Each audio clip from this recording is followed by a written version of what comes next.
When I attempted suicide, my mom, while snacking on sunflower seeds, smeared, "Don't jump from the balcony.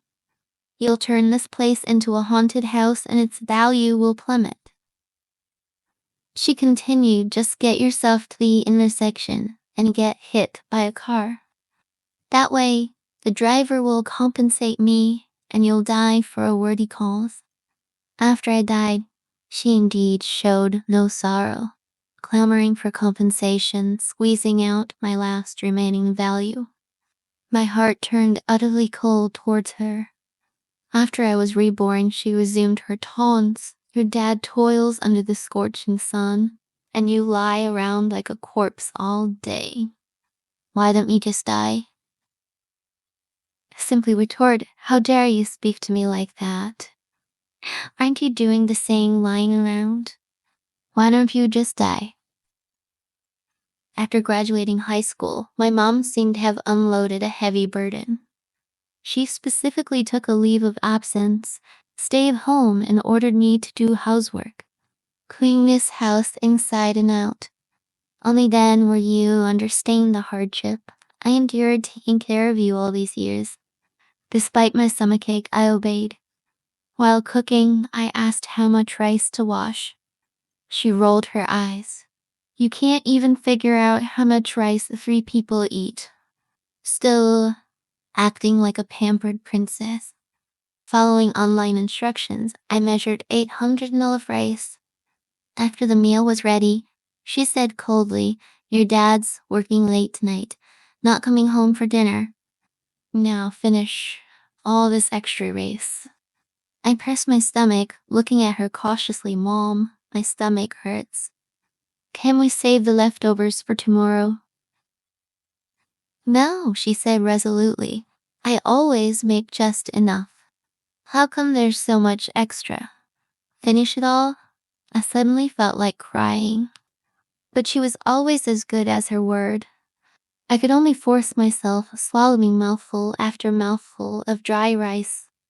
Suddenly, my stomach cramped. Unable to bear the pain, I threw up. "You did that on purpose." She pushed my head towards the mess I just made. "I hate waste. Eat it all enough." I finally exploded, shoving her away, my eyes red. "I'm not eating vomit." "Oh, graduated high school and your wings are already stiff." She slapped me. "Just one day of chores and you're already rebelling. How can I even count on you for old age support? You're better off dead. I'll just raise a new one." "Fine, I'll die, you said it yourself." I stormed to the balcony, climbing onto the ledge. "Don't regret it when I'm gone." Wait, came her shout from behind. I paused, turning around.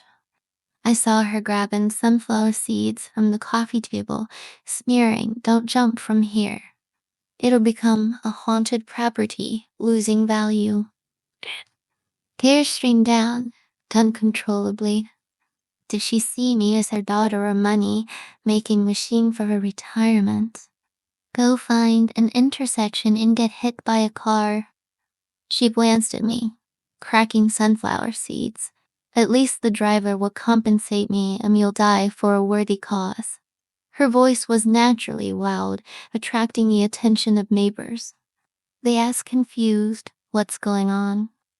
This girl is usually so quiet. Why is she suddenly suicidal?" Melodramatic. My mom spat sunflower seed shells at me. I just asked her to eat a little more, and she throws a tantrum about her stomach hurting, threatening suicide. Hilarious. She has it so good. Back in my day, we craved white rice. I hung precariously from the 20th floor window. The sun blazed, even the wind felt hot, but my heart was ice cold. I had a sensitive stomach. Eating a bit more or less would cause discomfort. But my mom never noticed. If I mentioned stomach pain and meeting a doctor, she'd glare at me. When I was your age, I often went hungry, even vomited blood from starvation. Yet my stomach was fine. You, on the other hand, complain about stomach aches every other day. You're faking it, trying to extort money from me to buy makeup, dress like a slut, and seduce men. Then she'd get worked up, spitting. Do you have any idea how fortunate you are? You stay home enjoying air conditioning and TV. Your father and I sweat under the scorching sun. Do you know for whom we endure such hardship? For me, everything was funny. But she didn't know I was on the verge of a breakdown. For others, home was a warm and comfortable haven. But every time I returned, I felt anxious. Outside, the temperature soared past 30 degrees. But I only dared to huddle in my room, not even turning on the fan, letting sweat soak through my textbooks. Then my mom would overflow with motherly love, kindly turning on the AC. After a while, she'd sigh, air conditioning is expensive. Even when I'm suffocating from the heat, I wouldn't dare turn it on. But for your future, for you to get into a good university, it's worth it. She'd stroke my hair, looking at me intently. Anna, your father and I poured our hearts and souls into you. You have to succeed to support us in our old age.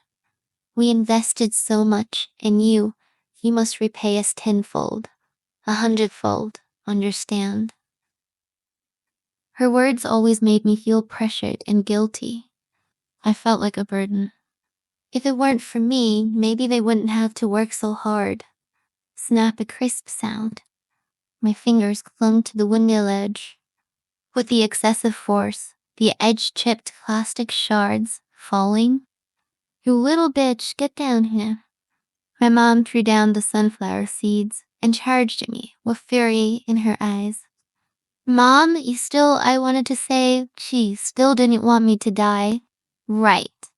But before I could finish, she grabbed my arm, yanked me down, and slapped me hard. Do you know how much it costs to fix a window? 30 yuan back in my day. 30 yuan could feed a family for a month. Her slaps were forceful, my face stung. Didn't you want to die? Then why are you still here? Unsatisfied, she grabbed a nearby clothes hanger and hit me on the head. How dare you fall so easily when I just pulled you? I sat on the floor staring at her blankly. Was I her enemy? She hit me with such force, as if she wanted to tear me apart. Hey, stop it. Our neighbor Mary rushed over and stopped my mom. She's just a child. Don't hit her so hard. You might disfigure her. I want to hit her face. My mom, her upper body restrained, kicked me fiercely. She dares to defy me today. She must have men giving her attention. Wait till her face is ruined. She'll know men are unreliable. The only one she can depend on is me. Anna, just apologized to your mom. Another neighbor, Eileen, approached and patted my shoulder. She's doing this for your own good.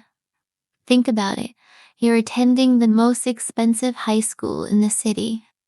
The tuition isn't cheap. It's useless talking to her. She's ungrateful.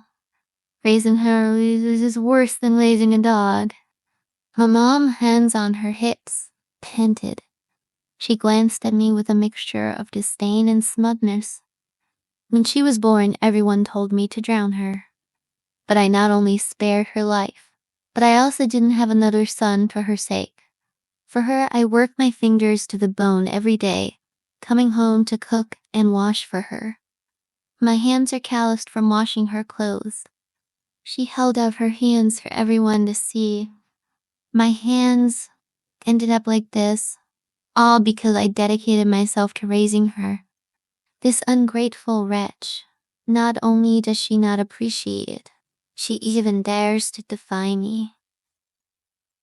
I lowered my head, looking at the tears that dripped onto the floor, merging into larger drops before falling.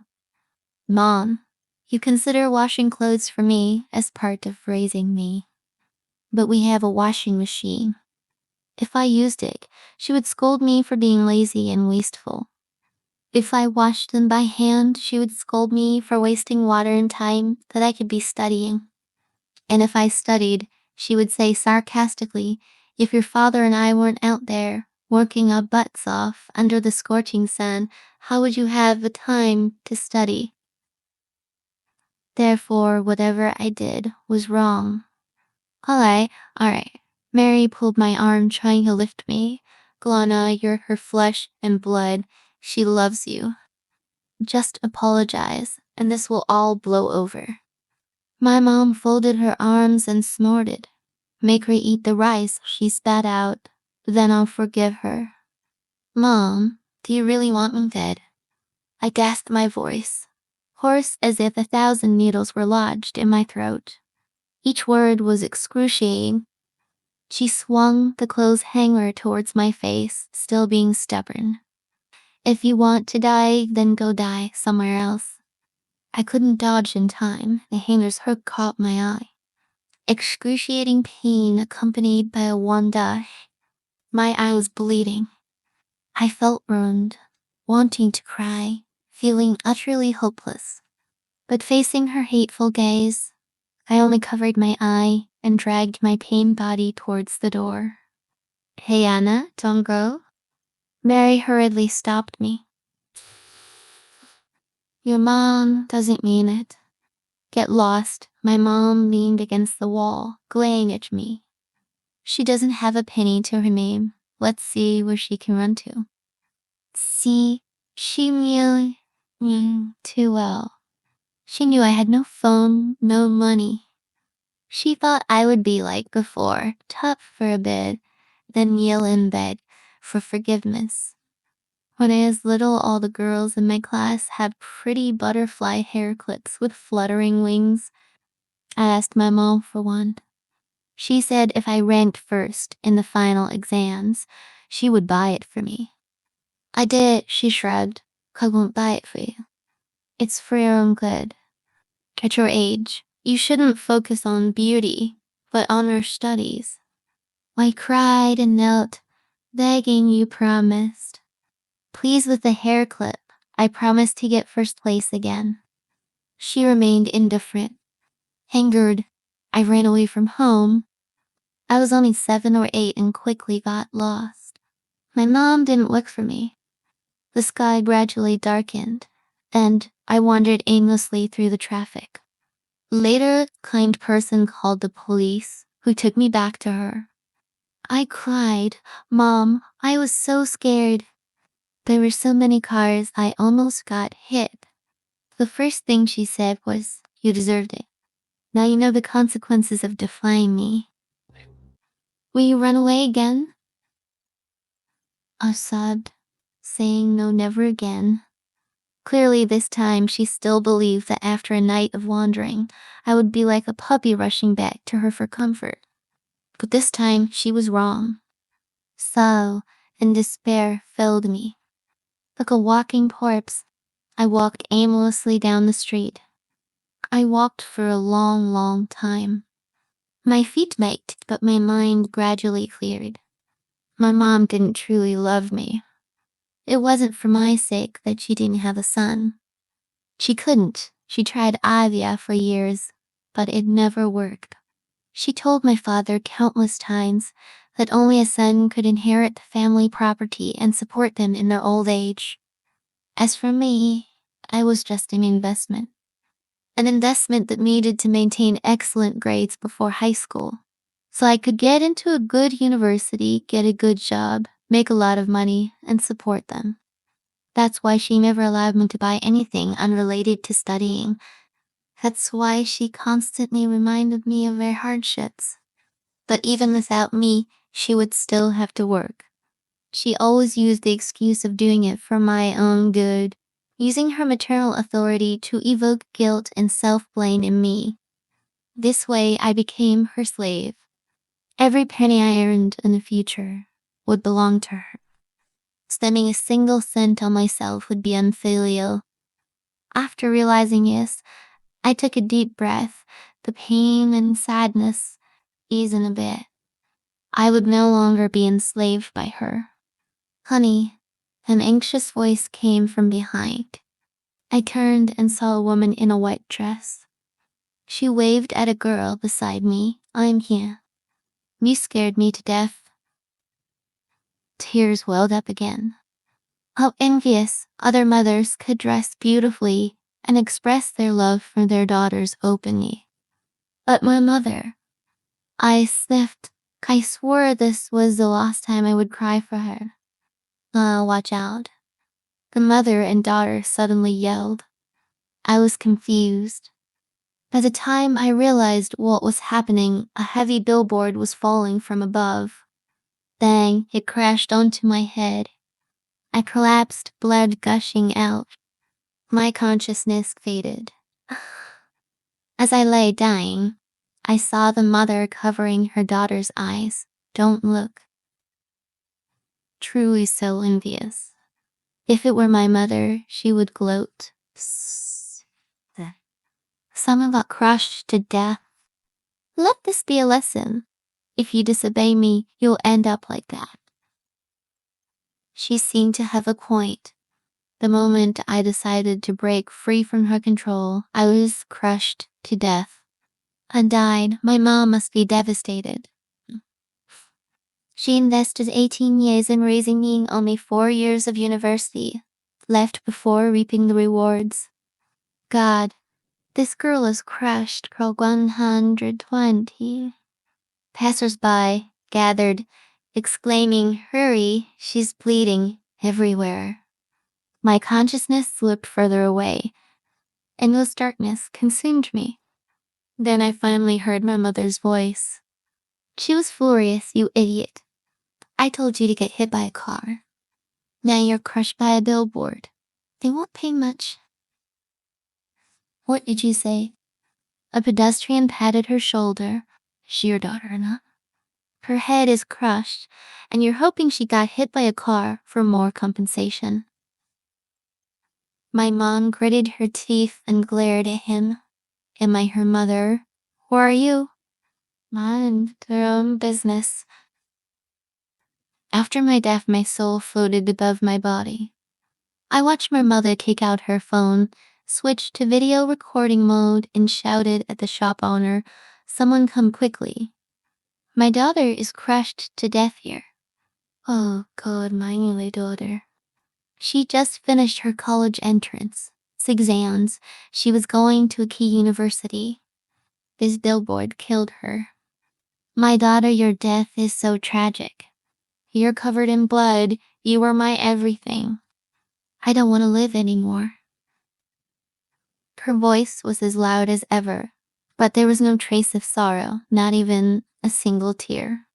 Soon the police and ambulance arrived, but my head was crushed, beyond repair. What could they do? The doctor went through the motions, then shook his head. The shop owner arrived. Seeing me crushed under her billboard, her face turned pale. What do we do? What do we do?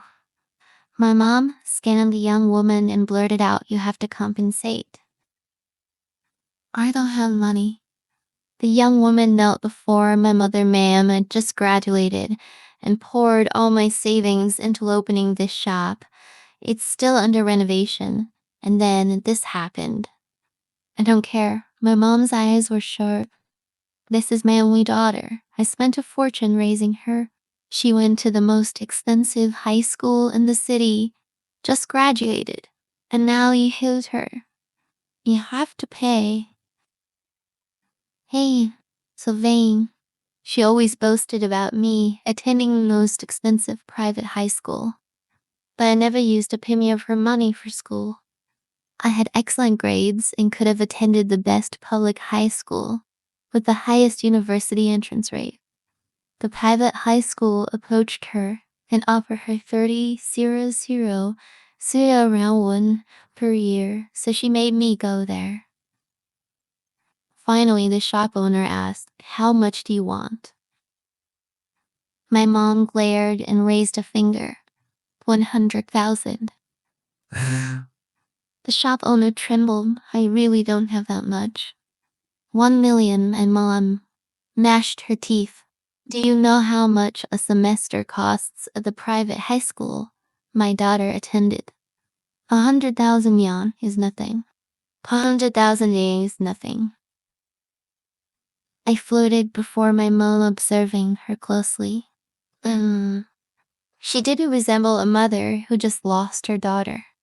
To her, I was just a dog she raised for years, and now she was haggling with its killer. Enough. The policeman couldn't stand it anymore and shouted, "Your daughter just died, and all you can think about is money. Is she even your biological daughter? Aren't you afraid of breaking her heart?" My mom slumped to the ground. "Fearless, my daughter is dead. I'm the victim. What right do you have to judge me?" I sighed softly. She gave birth to me only to secure her old age. The time and money she spent raising me were merely investments, expecting substantial returns. I was utterly disappointed in her. Then a cold voice echoed in my mind, "You have a chance to do it all over again. Do you accept?" I nodded without hesitation. I was reborn back to the morning of the day I died. The first day after I finished the college entrance exam. For the exam, my mom never let me do any chores. Not out of kindness. She'd squeeze every second out of me for studying. She demanded I ranked first in the school with a score no less than 7 chid. Otherwise, I'd be subjected to endless humiliation. "Your father and I work so hard and you get such a low score. How can you face us?" Bam! My mom flung open the door and ripped the blanket off me. Just like in my previous life, she couldn't wait to shed the facade of motherly love and make me understand her suffering. When I opened my eyes, fully alert, "Are you asking me to get up, cook rice, clean the house?" She was taken aback. "Now that your exams are over, I won't treat you like a deity anymore. You have to contribute." I stood up. "Fine, I will." Let me tell you, I would have been up and working by this time. She plopped down on the bed. "Your father needs to go to work soon. Hurry up and cook. After that, clean the house inside and out." This time, while washing the rice, I specifically asked, "Is Dad coming home for dinner today?" She rolled her eyes. "You don't care about your father at all, do you? Don't you know he's been working late recently?" So he's lost rice. When the rice cooker was done, she snapped, "Are you stupid? We always have porridge in the morning. You put in too little water. Now it's all dry. Who can eat this? Finish it." See, no matter what I did, the previous life would repeat itself. My stomach hurts. I can't eat dry rice. The trauma of my past life extinguished any remaining emotions for her. Facing her anger, I was exceptionally calm. "It's my first time cooking. Why didn't you supervise me and remind me?" "It's common sense. Don't you have a brain? Haven't you observed how I do it?" She sneered. "Your father is out there sweating under the scorching sun, and you just lie around doing nothing. Why don't you just die?" I retorted flatly, "Look, who's talking? Aren't you doing the same right now? Why don't you just die?" "You dare talk back to me?" She raised her hand to slap me. "I never asked you to do any chores, just so you could focus on studying. And you repay me with defiance after just one day." I grabbed her wrist and squeezed. "Yes, I haven't done chores before, but does that mean I'm intentionally lazy? In the past, if I offered to help, she'd say, 'Your time is better spent studying. Getting into a good university and supporting us is all we ask for. Now you're rushing to make me do chores just because high school is over. I don't need to study anymore, and you can finally exploit me, right?' I let go of her and sat down on the sofa. I have a stomachache, and you want me to stuff myself with dry rice? Do you want me dead? How can you be so cool? Anna, did you grow a pair just because you graduated high school? My mom held the steaming bowl of rice, her eyes filled with malice. Just one day of chores and you're already rebelling. How can I count on you for old age support? You're better off dead. I'll just raise a new one. These words were so familiar. She said the same thing in my past life. I was too fragile and driven to suicidal thoughts. But now I wouldn't. You've always wanted to raise a new one, haven't you? Too bad you spent hundreds of thousands on IVF for nothing. I folded my arms and mocked her mercilessly. Maybe you've done too many evil deeds. That's why you can't have a son. How dare you speak to me like that? The inability to bear a son was her deepest pain. My words struck a nerve. She threw the hot rice at me. Seems like you're still too pampered. Let me teach you a lesson. I dodged. Think carefully. I'm going to university. Soon. 4 years later, I can work and earn money. If you ruin my face, you won't get a single cent back. You still want to go to university. Seeing the rice mist, she threw the rice cooker at me. Let's see how you'll afford it without my money. That was her ruthlessly, suppressing me, yet desperately, hoping I'd succeed quickly to provide for her. Silly silence. She seemed scared again. Her tone became smug, almost threatening. I'm making you eat this rice too. Good. This will teach you a lesson about cooking. As long as you behave, your father and I will support your studies. But remember, every penny we earn is earned through hard work and saved for you. So after you graduate, every penny you earn belongs to us, understand? I couldn't bear to listen any longer and walked towards the door. Her furious shouts followed. You've really gone too far. You dare to ignore me now. Don't come back tonight. Of course I wouldn't go back. Not tonight. Not tomorrow night. Not ever again. I went to my best friend Emily's place. Emily dropped out of high school. She was different from me. Her parents loved her unconditionally. But in her second year of high school, her parents drowned trying to save a child.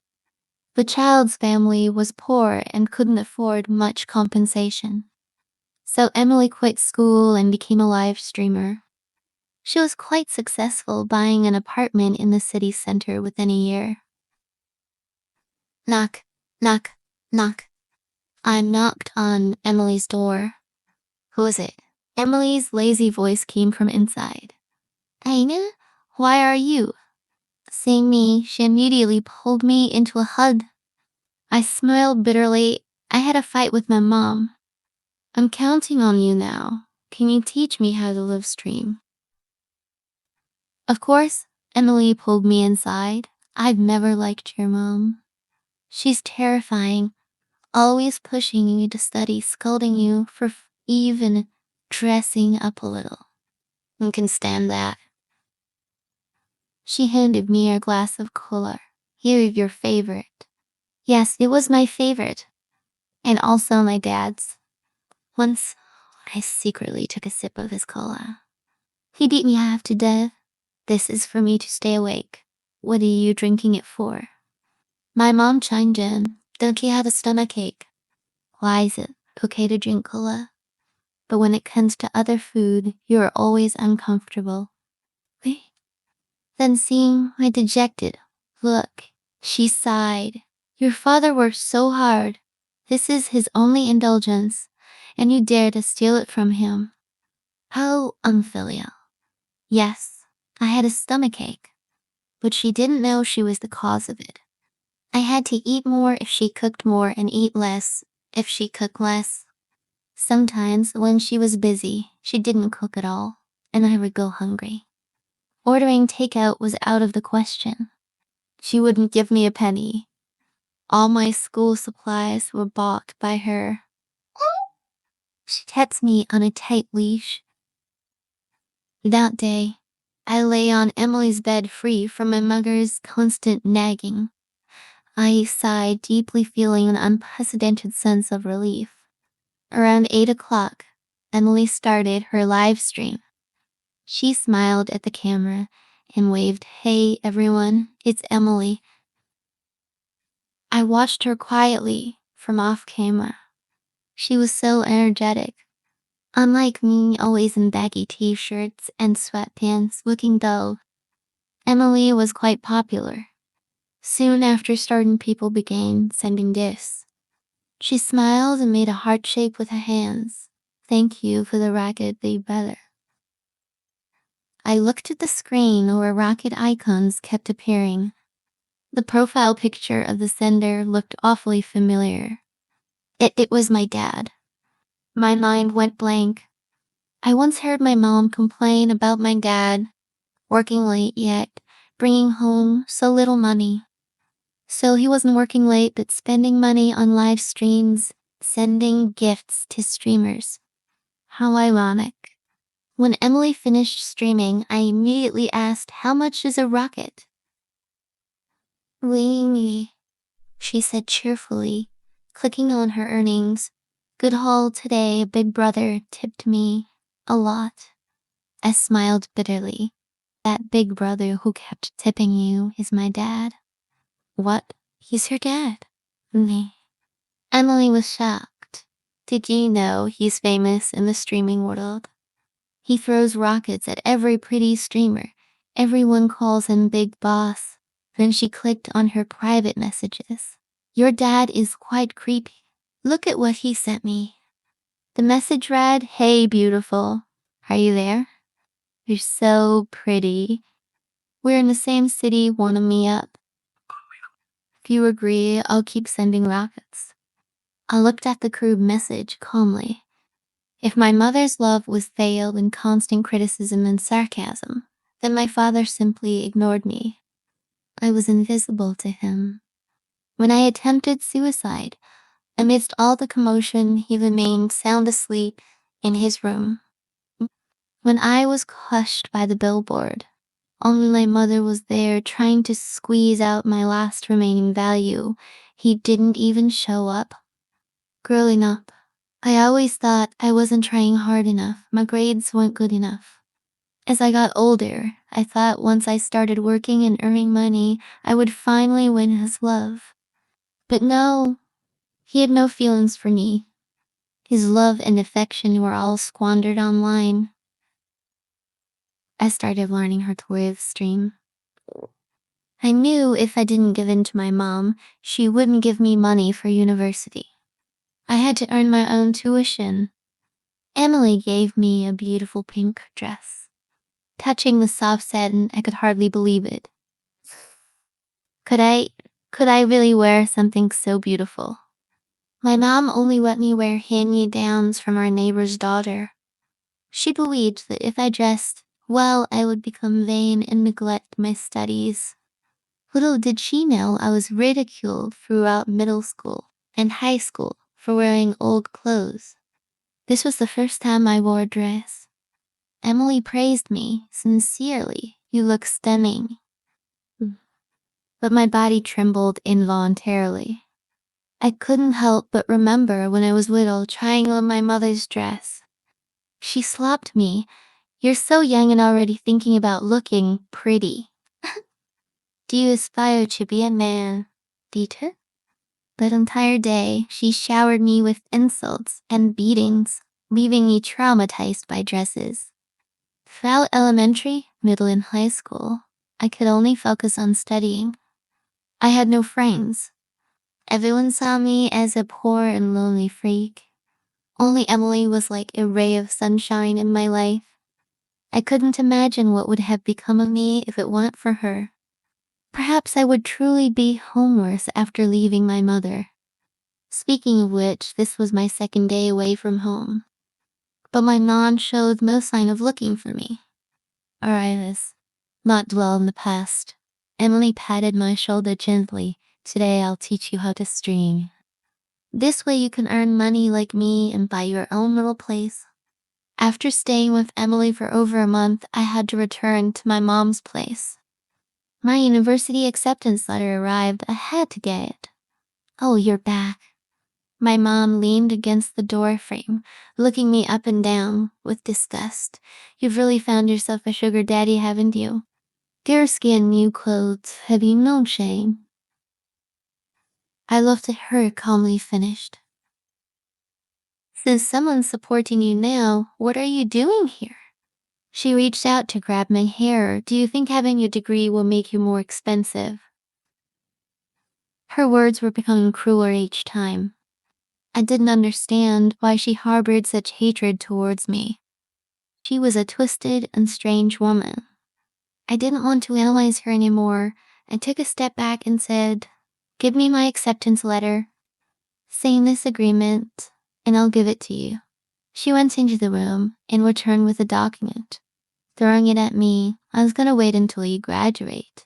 But since you're already being kept, you must have plenty of money, so start being filial.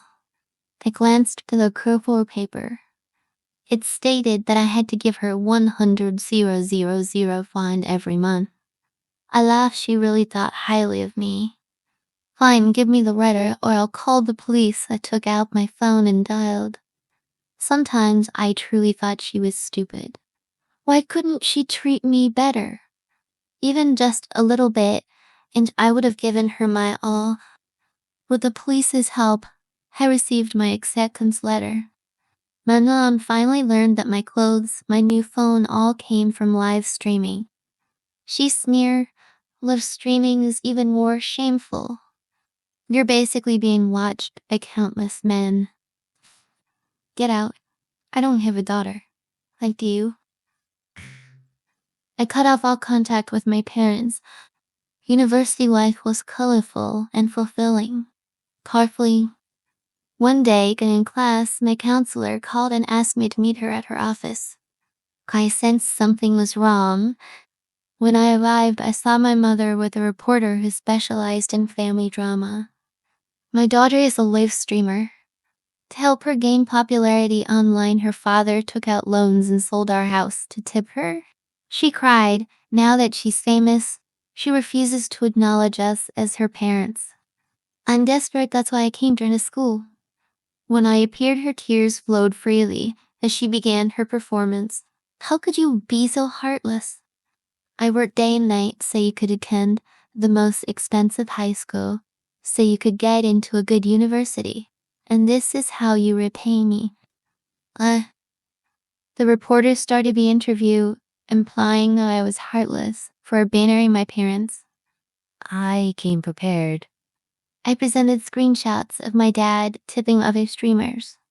Then I played the recording of my mom demanding 100,000 yuan per month in exchange for my acceptance letter.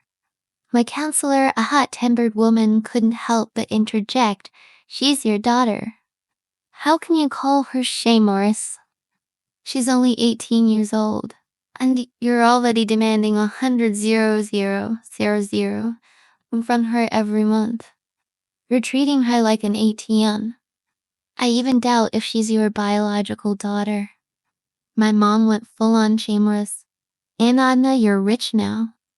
If you don't give me money, I'll make a scene here every day. I'll ruin your reputation. If I can't have a good life, you can't either. I turned and left. Let her make a scene. I was already used to the strange looks from high school. I wouldn't be afraid in university. Later, with the money I earned from streaming, I applied to study abroad. Thus, I finally broke free from my toxic family. I always wondered why my parents disliked me, suppressed me, yet insisted I maintain good grades and go to university. Finally, I got my answer. I wasn't my mother's biological child. That's why she treated me like a business investment, meticulously calculating returns. She was mentally ill, Her childhood was filled with hardship. In her generation, only educated people could succeed. She couldn't go back to school, so she pinned her hopes on me, hoping to reap the rewards. But when my life became more comfortable than hers, she became jealous and twisted. She wanted me to suffer just like her. But ultimately it boiled down to one reason. I was just a girl she picked up. If I were a boy, maybe she wouldn't have been so harsh. The breeze caressed my face. I looked up at the azure sky, making a silent wish. If I ever had a daughter, I would never force her, never use my authority to suppress her. I would give her all my love. I would let her be happy, free, and carefree.